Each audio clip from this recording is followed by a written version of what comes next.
شپږم رسول الله صلی الله علیه وسلم مبارک فرمای چې ستا د لاس د خپونه بل مسلمان په امان کې پاتې شي. څه مطلب؟ ظلم به نه کوې، چاته به تکلیف نه وررسې. که تکلیف دې ورته ورکړه رسول الله مبارک فرمای بیا د خپل کار دی، بیا ته مسلمان نه کامل مومن نه. ولې رسول الله مبارک فرمای چې کامل مومن هغه نشي کېدلی چې د هغه د ژبې نه د لاس د خپونه بل مسلمان ته تکلیف ضرر میلاوي. دا وی کامل مومن نه دی. کامل مومن هغه دی چې فایده ورته ورسې، تاوان نه بچ کی.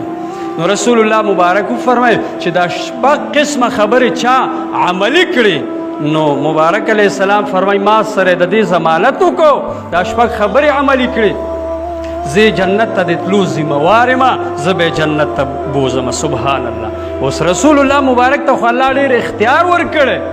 مبارک علیه السلام ته به الله تمام